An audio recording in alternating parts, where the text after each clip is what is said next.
I'm at the Ben Gurion International Airport in Israel. It's Monday morning. You can see a lot of people, a lot of buzz at the airport, but I can tell you that this can be deceptive.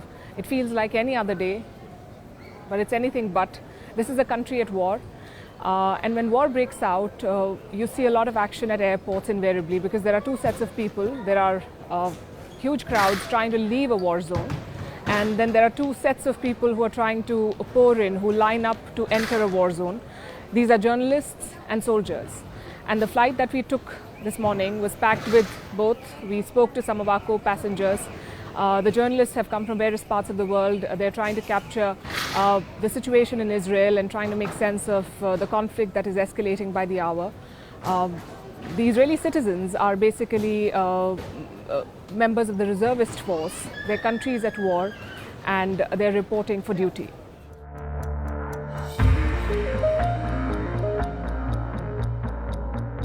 We're still at the airport. We were just heading out. There is the exit gate, and just as we were about to step out, we heard sirens, and we've looked at, as you can see, the security, the exit area is now completely deserted.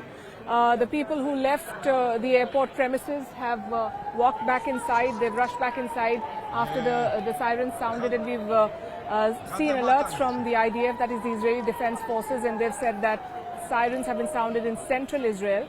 And this has been the situation for the past 2 to 3 days, ever since the attacks from Hamas began. And there are reports that the Ben Gurion International Airport may be one of the targets. So on this side, you can see a lot of people gathered here. They're waiting to enter a bomb shelter.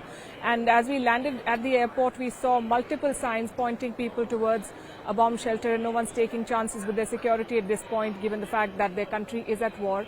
And we've seen thousands of missiles and rockets being fired at Israel in the past few days. So this is where we are at the Ben Gurion International Airport, and the situation is a bit tense. We saw people rush, a lot of people with young children rushing towards the shelter and looking for safety.